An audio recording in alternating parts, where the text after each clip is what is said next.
Hi,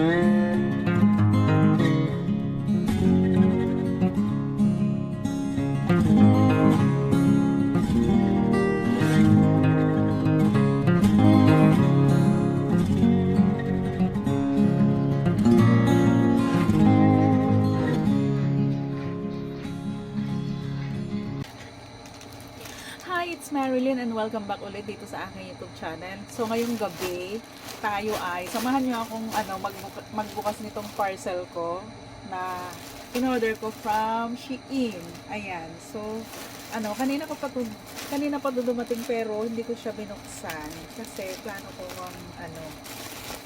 plano kong samahan niyo ako ganon na magbukas. Ano ba 'yan? So pasensya na sa camera ko na nakaano kasi may iniiwasan ako doon na makita sa camera yung mga kalat ko sa kwarto ko.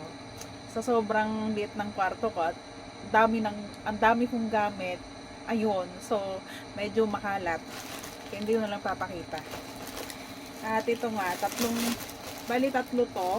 tatlong item na in-order ko.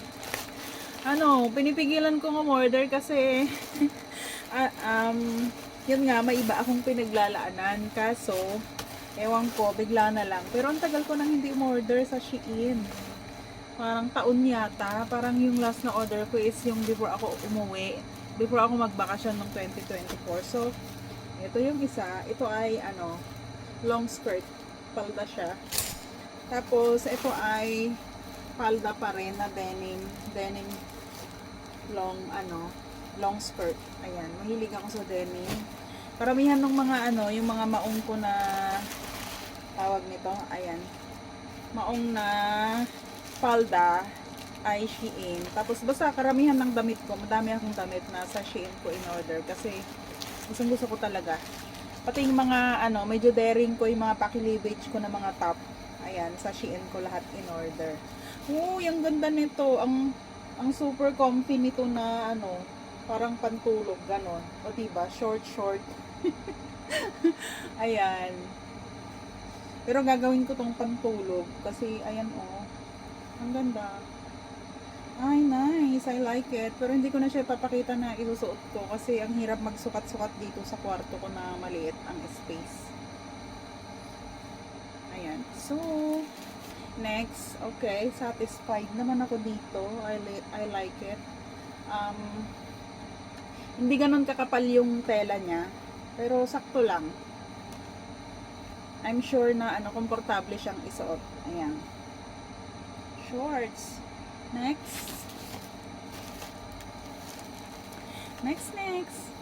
ay itong denim skirt. I like it. I love it. So, ganun. Ayan.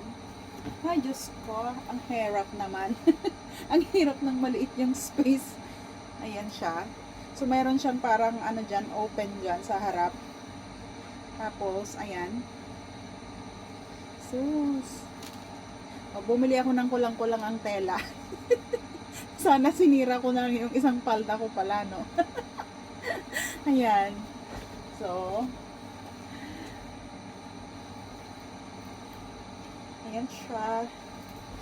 Satisfied naman ako. Bihira naman akong, karamihan naman na in-order ko dito sa Shein is satisfied ako. Never pa akong nagbalik. Ayan.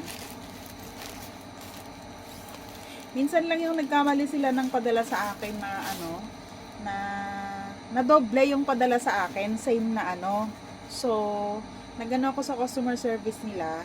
Tapos, ang nangyari, ni-refund nila kasi nga doble.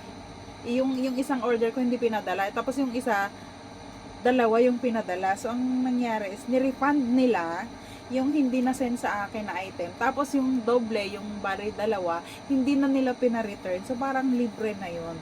Diba? Ang bilis din naman. I love it. Ayan na naman. Mahilig ako sa mga open-open na ganyan. Mga marami din akong palda na may slit sa side. Alam mo yon yung parang pa-suspense yung pagpapakita ng legs. Ganon. So, yan siya. Long skirt. Ayan. Yun. I like it. So, yun lang. Another ano na naman, satisfied na ano, online buyer. Basta Shein naman eh, bihira yung ano talaga, bihira yung hindi ko magustuhan. Yung sakto lang na na-order ko na, okay lang. Pero bihirang-bihira yun. Basta madami na akong ano, damit na na-order galing sa Shein. So yun lang, bye!